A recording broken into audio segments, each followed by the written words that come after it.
Plaintiffs Connie Green and her mother, Shelley Leitner, say Connie's brother dated the defendant's mother, and she claimed he was the defendant's father. However, they want to know for sure, especially since he has since passed away. So they petitioned the court for a DNA test. Defendant Churiko Gore says she was put into the foster care system as a child and was adopted at age 10. But she desperately wants to know the truth about her father, so she's eager to get the test results today. State your names. Hello, Judge Mathis. My name is Connie Green. Ma'am? My name is Shelley Leitner. All right. Glad to see you. Judge Mathis, I'm so glad to see you. I almost can't say my name. Thank you. Oh my God, I look at you every morning. Thank you so much. And your name?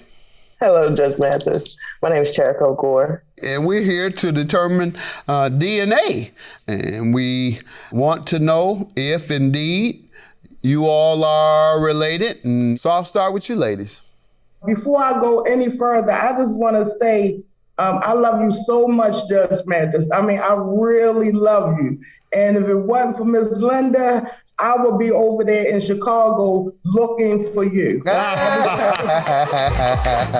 Plaintiffs Connie Green and her mother, Shelley Leitner, believe the defendant may be the biological daughter of Connie's deceased brother, but they want to know for sure. So they petitioned the court for a DNA test. Go ahead. I'm going to tell you a little bit of my background as I go into my case. My brother, first of all, this is my mom right here. Yeah. This Shelley Leitner. And my brother had passed away suddenly on Thanksgiving Day. And years ago, Churiko's mom was dating my brother. And when she was dating my brother, she had Churiko. She brought Churiko to the house. And when she brought Churiko to the house, she said that she was my brother's baby. And I held in my arms. She had the prettiest curly hair, and she kept saying she looked like Connie. And we thought that she was ours, but we really wasn't sure because at the time, Churiko's mom was dating, other guys. So we wasn't really sure. So fast forward a little bit, 2014, I was addicted to heroin. I was addicted to heroin for a while. Mm-hmm. And as a matter of fact, tomorrow I'll be celebrating 7 years, Judge Mathis. God bless you. God bless you. That is. And you go to NA? Did you go to NA regularly? Did I go to NA regularly? Yes. Not only do I go to NA regularly, I have a sponsor. I sponsor women. I carry an NA convention to the prison every year since I've been home. While I was in the prison, I had NA convention. I did groups in prison. I started a group called Heal and Start Now. Me and the warden are like this. I have her on my speed dial. And God is amazing. Yeah. I had therapy while I was in prison, and my life had changed. You tell me about yourself, young lady. So I am a special educator. Okay, good.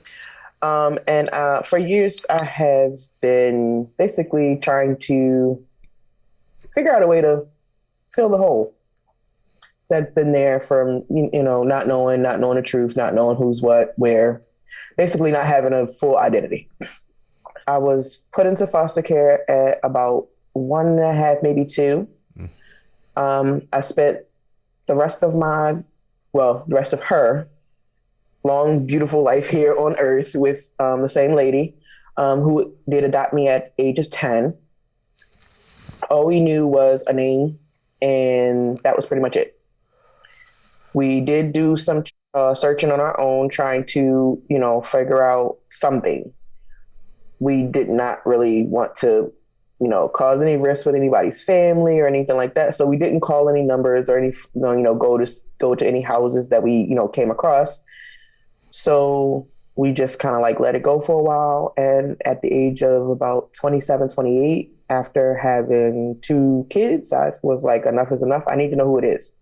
I need to know the truth about my father, and whether this person that you keep claiming is my father, and whether this lady who you keep saying I look so much like is my aunt or not? That's what I said to my mother with my biological mom. And shortly after that, I had a phone number and we started talking. I'm glad to hear that you overcame what some folks are unable to when they have the hole that you speak of in your life, because it sounds like you went to school and everything. I'm actually on the way to becoming a teacher now. I'm getting ready to do the paraeducator to teacher route. And the toughest type of education too. So you are to be applauded. You are to be applauded. Thank you, thank you. Plaintiffs Connie Green and her mother, Shelley Leitner, believe the defendant may be the biological daughter of Connie's deceased brother. But they want to know for sure, so they petitioned the court for a DNA test.